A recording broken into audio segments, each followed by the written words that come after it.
Fala galera, bom dia, boa tarde, boa noite, tudo bom com vocês? Está começando mais um episódio aqui no Arete Jus. E hoje nosso convidado especial é a Lei 12.850, que define organização criminosa e dispõe sobre a investigação criminal, os meios de prova, de obtenção de prova, infrações penais correlatas e procedimento criminal. Mas antes de começarmos, deixe aquele like e se inscreva no canal. Vamos lá? Capítulo 1 da Organização Criminosa. Artigo 1º. Esta lei define a organização criminosa e dispõe sobre a investigação criminal, os meios de obtenção de prova, infrações penais correlatas e o procedimento criminal a ser aplicado. Parágrafo 1º.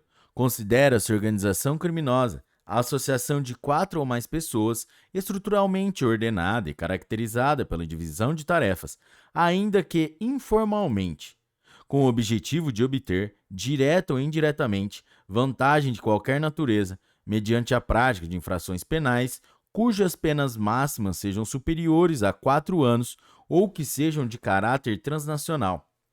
Parágrafo 2º. Esta lei se aplica também, inciso 1, às infrações penais previstas em tratado ou convenção internacional quando, iniciada a execução no país, o resultado tenha ou devesse ter ocorrido no estrangeiro ou reciprocamente. Inciso 2. As organizações terroristas, entendidas como aquelas voltadas para a prática dos atos de terrorismo legalmente definidos. Artigo 2º. Promover, constituir, financiar ou integrar pessoalmente ou por interposta pessoa organização criminosa. Pena, reclusão de 3 a 8 anos e multa, sem prejuízo das penas correspondentes às demais infrações penais praticadas. Parágrafo 1º. Nas mesmas penas, incorre quem impede ou de qualquer forma embaraça a investigação de infração penal que envolva organização criminosa. Parágrafo 2º. As penas aumentam-se até a metade, se na atuação da organização criminosa houver emprego de arma de fogo. Parágrafo 3º. A pena é agravada para quem exerce o comando, individual ou coletivo, da organização criminosa, ainda que não pratique pessoalmente atos de execução. Parágrafo 4º. A pena é aumentada de 1/6 a 2/3. Inciso 1, se há participação de criança ou adolescente. Inciso 2, se há concurso de funcionário público, valendo-se a organização criminosa dessa condição para a prática de infração penal. Inciso 3, se o produto ou proveito da infração penal destinar-se no todo ou em parte ao exterior. Inciso 4, se a organização criminosa mantém conexão com as outras organizações criminosas independentes. Inciso 5. Se as circunstâncias do fato evidenciarem a transnacionalidade da organização. Parágrafo 5º. Se houver indícios suficientes de que o funcionário público integra a organização criminosa, poderá o juiz determinar seu afastamento cautelar do cargo, emprego ou função, sem prejuízo da remuneração, quando a medida se fizer necessária à investigação ou instrução processual. Parágrafo 6º.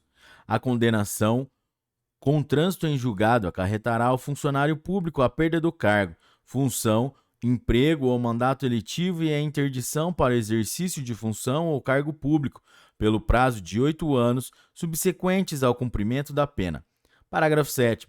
Se houver indícios de participação de policial nos crimes de que trata esta lei, a Corregedoria de Polícia instaurará inquérito policial e comunicará ao Ministério Público, que designará membro para acompanhar o feito até a sua conclusão.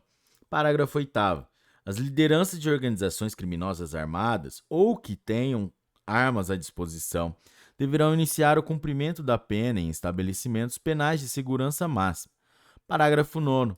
O condenado expressamente em sentença por integrar a organização criminosa ou por crime praticado por meio de organização criminosa não poderá progredir de regime de cumprimento de pena ou obter livramento condicional ou outros benefícios prisionais se houver elementos probatórios que indiquem a manutenção do vínculo associativo. Capítulo 2 da investigação e dos meios de obtenção da prova. Artigo 3º. Em qualquer fase da persecução penal, serão permitidos, sem prejuízo de outros já previstos em lei, os seguintes meios de obtenção de prova. Inciso 1, colaboração premiada. Inciso 2, captação ambiental de sinais eletromagnéticos, ópticos ou acústicos. Inciso terceiro, ação controlada. Inciso 4, acesso a registro de ligações telefônicas e telemáticas, a dados cadastrais constantes de bancos de dados públicos ou privados e a informações eleitorais ou comerciais. Inciso 5, a interceptação de comunicações telefônicas e telemáticas, nos termos da legislação específica.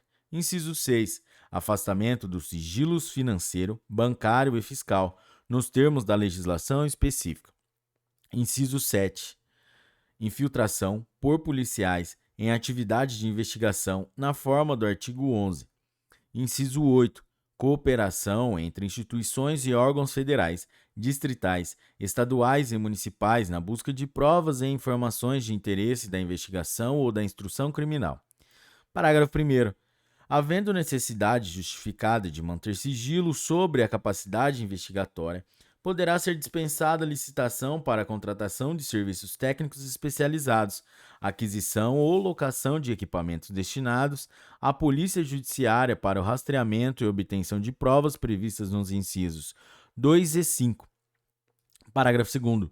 No caso do parágrafo 1º, fica dispensada a publicação de que trata o parágrafo único do artigo 61 da Lei 8666, de 21 de junho de 1993, devendo ser comunicado o órgão de controle interno da realização da contratação.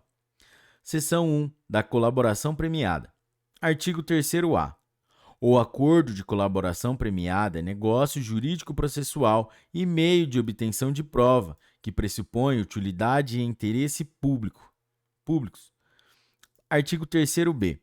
O recebimento da proposta para formalização de acordo de colaboração demarca o início das negociações e constitui também marco de confidencialidade, configurando violação de sigilo e quebra da confiança e da boa-fé a divulgação de tais tratativas iniciais ou de documento que as formalize, até o levantamento de sigilo por decisão judicial.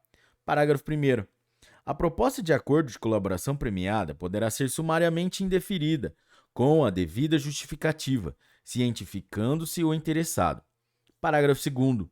Caso não haja indeferimento sumário, as partes deverão firmar termo de confidencialidade para prosseguimento das tratativas, o que vinculará os órgãos envolvidos na negociação e impedirá o indeferimento posterior sem justa causa. Parágrafo 3º. O recebimento de proposta de colaboração para análise ou termo de confidencialidade não implica, por si só, a suspensão da investigação, ressalvado acordo em contrário quanto à propositura de medidas processuais penais cautelares e assecuratórias, bem como medidas processuais cíveis admitidas pela legislação processual civil em vigor. Parágrafo 4º. O acordo de colaboração premiada poderá ser precedido de instrução quando houver necessidade de identificação ou complementação de seu objeto, dos fatos narrados, sua definição jurídica, relevância, utilidade e interesse público. Parágrafo 5º.